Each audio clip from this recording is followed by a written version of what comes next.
ఇవాళ తెలంగాణ కేబినెట్ సమావేశం కానుంది. మధ్యాహ్నం 3 గంటలకు సీఎం రేవంత్ రెడ్డి అధ్యక్షతన జరిగే ఈ మంత్రివర్గ సమావేశంలో పలు కీలక నిర్ణయాలు తీసుకునే ఛాన్స్ ఉంది. వారం రోజుల క్రితం జరిగిన కేబినెట్ సమావేశంలోనే ఈ తేదీని నిర్ణయించారు.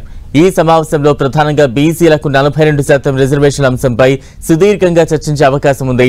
జీవో 9 పై హైకోర్టు స్టే, supreme court special leave petition dismiss చేయడంతో పాత రిజర్వేషన్లతోనే స్థానిక సంస్థల ఎన్నికలకు వెళ్లే యోచనలో సర్కారు ఉన్నట్టు సమాచారం. దీనికి సంబంధించి కేబినెట్ లో కీలక నిర్ణయం తీసుకునే అవకాశం ఉన్నట్టు తెలుస్తోంది. ఒకవేళ ఎన్నికల ఆలస్యం అయితే మరో 6 నెలల పాటు ప్రత్యేక అధికారుల పాలన పొడిగింపు చేసే ఛాన్స్ ఉంది.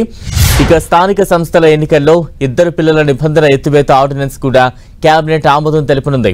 బీసీలకు 42% రిజర్వేషన్ల అంశంలో చర్చ జరగనున్న నేపథ్యంలో ఈ సమావేశానికి పంచాయతీరాజ్, మున్సిపల్ శాఖ అధికారులు హాజరు కానున్నారు. కేబినెట్ సమావేశంలో అడ్వకేట్ జనరల్ సుదర్శన్ రెడ్డి కూడా పాల్గొనున్నారు. ఇది కాకుండా తాగునీటి ప్రాజెక్టులపై కూడా చర్చించి కొత్తగా ప్రతిపాదించిన తాగునీటి ప్రాజెక్టులకు కూడా ఆమోదం తెలపనుంది కేబినెట్.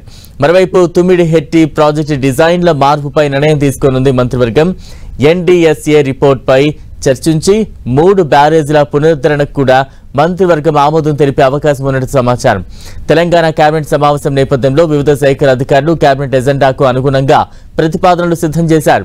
మొత్తంగా స్థానిక సంస్థల ఎన్నికలపై కేబినెట్ ఎలాంటి నిర్ణయం తీసుకుంటుందోననే సర్వత్రా ఆసక్తి నెలకొంది.